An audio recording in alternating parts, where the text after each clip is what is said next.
Hey guys, welcome back to the channel. So today we have a Boa versus Croc matchup for you. It's going to be Lakers Croc. I think he's pretty strong right now, especially with the meta slowing down so much. Against a lot of the top decks, he's actually able to survive to the late game and then just start healing and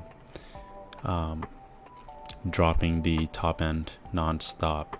But Chase is trying a new build today. He's trying to see if he can make Croc work like a Nell, but just with ramp. So let's see how the Croc deals with the Boa Hancock here.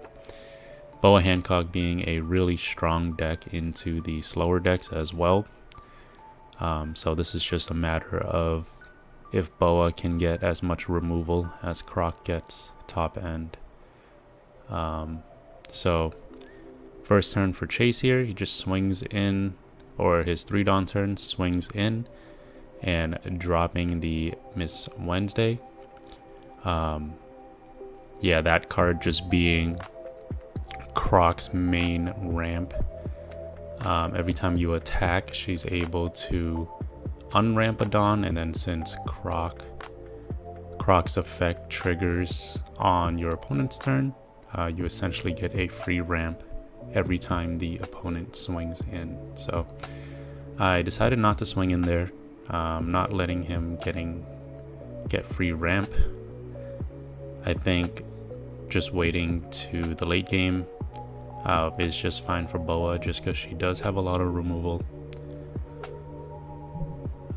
And yeah, her having Kaidos as well helps with the later stages of the game.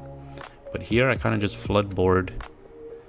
I'm just pressuring him to the later stages of the game. If he doesn't deal with the bodies on board, I'm just gonna have a bunch of Dawn and a bunch of bodies to swing with, no matter how much life he has.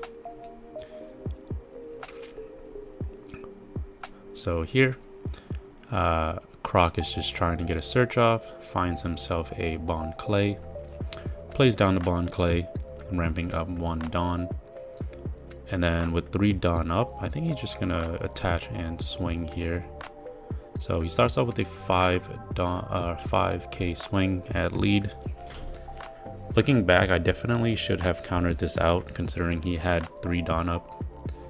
And he punishes me here with a 8k swing, which I'm forced to take. But not the worst. I know Croc is a slower deck, so dropping down to 3 life is not the worst thing. So I respond by swinging in 5 into his Missile Sunday, and that actually goes through, making me think that he's not too high on counter. And so I try to take advantage here, swinging in 5 with all of my bodies on board, bringing him down to 2 life.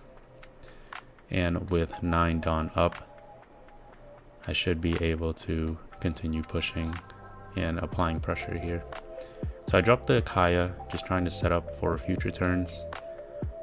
I know I have the option to play Boa or a Gravity Blade, but I decided to play the Boa down just because I wanted a large body on board without being punished by the Bond Clay, and Boa is a perfect character to do that. So playing her down, Chase's turn here, finally up to his 10 Dawn turn, swinging 5k into my Gecko.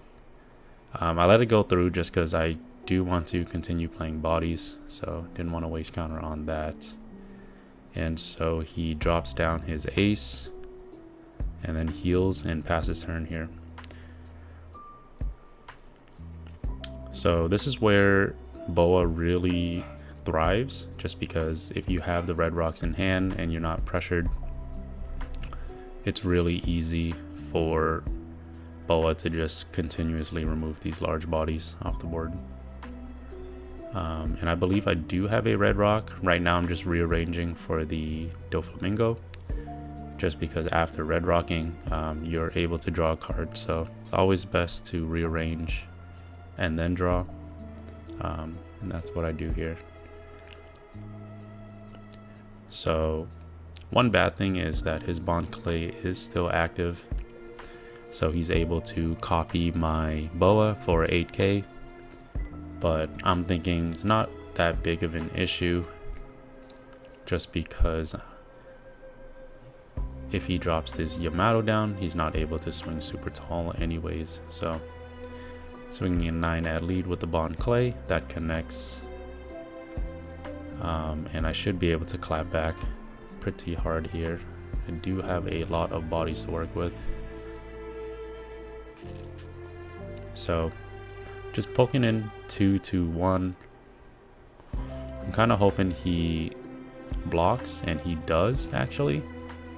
I think that might have been the misplay of the match for him, just because Miss Wednesday being able to essentially restand a Dawn, even if you use all your Dawn, makes her really valuable, because Oh Come My Way is I think a very overpowered event, especially if you can consistently get that one Dawn up. It just provides so much defense for one Dawn. But seeing that the Miss Wednesday is now tapped down, I take advantage and I just swing her down here.